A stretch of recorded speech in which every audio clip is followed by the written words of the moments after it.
구약 성경을 읽다 보면 가끔 이게 대체 무슨 뜻이지? 하고 고개를 갸웃하게 만드는 이야기들이 있잖아요.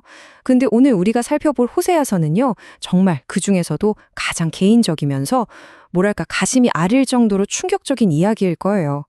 실패하지 않는 사랑, 그게 대체 뭔지 이 고대의 기록을 통해 한번 깊이 들어가 보시죠. 자, 바로 이 질문에서 모든 게 시작됩니다. 아니, 상식적으로 이해가 되세요? 하나님이 당신의 선지자에게 부정한, 그러니까 바람을 피울 여자와 결혼하라고 명령하신다뇨? 정말 이상하죠? 바로 이 도무지 이해할 수 없는 미스터리한 명령이 호세아서 전체를 꿰뚫는 가장 중요한 열쇠가 됩니다. 이 충격적인 명령에 담긴 의미를 알려면 일단 이 드라마의 주인공들을 먼저 만나봐야겠죠. 아주 비극적이면서도 동시에 거룩한 그런 드라마인데요. 모든 이야기는 한 선지자의 깊은 고통에서부터 시작됩니다. 이야기의 한가운데 호세아라는 선지자가 서 있습니다. 기원전 8세기에 북왕국 이스라엘에서 활동했던 인물인데요. 그냥 말씀을 전하는 사람이 아니었어요. 그의 임무는 훨씬 더 지독했죠. 하나님은 그의 삶 자체를, 그가 겪는 모든 고통을 하나의 강력한 메시지로, 살아있는 비유로 쓰셨던 겁니다. 그리고 바로 여기서 정말 믿기 힘든 명령이 떨어집니다. 하나님이 호세아에게 앞으로 당신을 배신하게 될 여자 고멜과 결혼하라고 하신 거죠. 생각해보세요. 이 명령 하나 때문에 한 선지자의 인생이 송두리째 고통스러운 비극의 무대로 변해버린 겁니다. 아니, 도대체 왜 그랬을까요? 하나님은 왜 이런 이상한 결혼을 시키신 걸까요? 그 이유는 호세아 개인의 깨어진 결혼이 사실은 훨씬 더 큰 배신을 비추는 거울이었기 때문입니다. 바로 이스라엘이라는 나라 전체의 배신 말이죠. 이 깨어진 결혼이 어떻게 깨어진 언약을 상징하는지 지금부터 자세히 들여다보겠습니다. 그러니까 이건 단순히 한 부부의 막장 드라마가 아니었던 거죠. 고멜의 행동 하나하나가 이스라엘의 모습을 그대로 보여주는 거울이었어요. 고멜이 남편인 호세아를 버렸죠? 이스라엘 백성은 하나님을 버렸습니다. 고멜이 다른 사랑을 쫓아 떠났죠? 이스라엘은 거짓 우상을 숭배했어요. 결국 고멜이 결혼 서약을 어긴 건 이스라엘이 하나님과의 언약을 깨트린 것과 똑같은 행동이었던 겁니다. 정말 소름 돋는 비유죠. 성경은 이 비유를 숨기지 않아요. 아주 직설적으로 말하죠. 저희가 여호와를 버리고 음행함에 빠졌음이니라. 여기서 음행이라는 단어가 중요해요. 이건 그냥 저희가 실수를 좀 했네요 정도의 가벼운 문제가 아니라는 겁니다. 이건 언약으로 맺어진 관계, 결혼과도 같은 관계에서 저지를 수 있는 가장 심각한 배신행위라는 걸 아주 분명하게 못 받고 있는 거죠.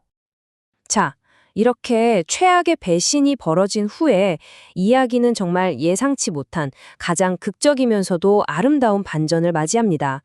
그리고 바로 이 지점에서 우리가 꼭 알아야 할 핵심 개념이 등장하죠. 이 놀라운 반전의 중심에 바로 헤세드라는 히브리 단어가 있습니다. 아마 들어보신 분도 계실 텐데요. 이걸 한국어로 번역하기가 참 어려워요.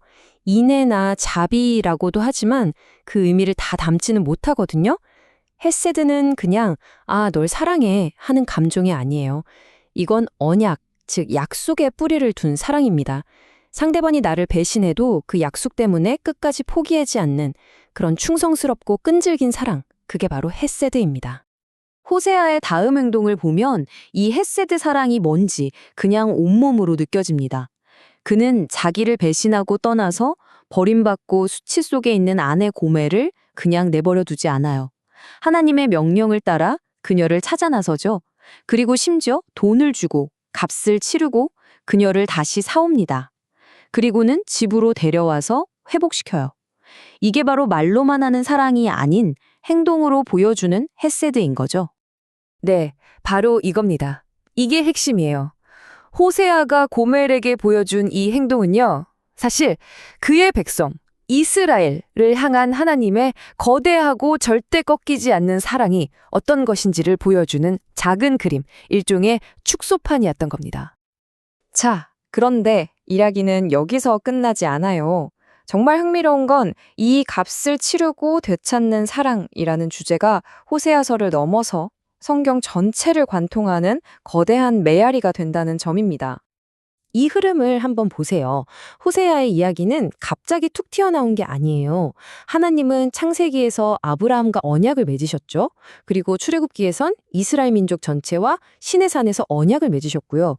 그런데 이스라엘이 계속해서 그 약속을 깨트립니다.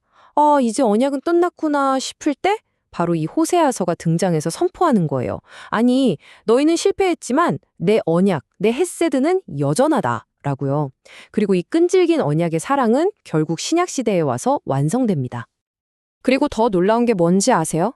수백 년이 지나서 신약 성경 저자들이 바로 이 호세아서의 구절들을 직접 인용한다는 겁니다.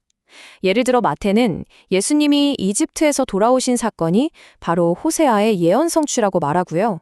예수님 자신도 내가 원하는 건 제사가 아니라 자비, 헤세드다 라고 말씀하실 때 호세아를 인용하셨어요. 심지어 사도 바울은 예수님의 부활을 통해 죽음을 이긴 승리를 선포하면서 사망아, 너의 쏘는 것이 어디 있느냐 라고 외치는데 이것도 호세아서에 나오는 구절입니다. 정말 놀랍지 않나요? 호세아의 이야기는 그냥 과거의 슬픈 사랑 이야기가 아니라 훨씬 더 위대한 구원의 드라마를 향한 이정표였던 겁니다. 자, 이제 마지막 단계입니다. 어쩌면 가장 중요한 질문이겠죠. 그래서 이 수천 년 전에 깨어진 결혼 이야기가 오늘을 사는 우리와 도대체 무슨 상관이 있는 걸까요? 우리가 여기서 뭘 얻어야 할까요? 결국 호세아서는 우리 앞에 놓인 하나의 커다란 거울 같아요. 첫째, 그 거울은 우리가 어떤 실수를 하든 하나님의 헤세드, 사랑은 변치 않는다는 걸 보여주죠. 하지만 동시에 그 거울은 우리 자신의 모습을 비춰주기도 합니다. 어쩌면 우리 모두가 영적으로는 하나님을 떠난 고멜과 같다는 거죠.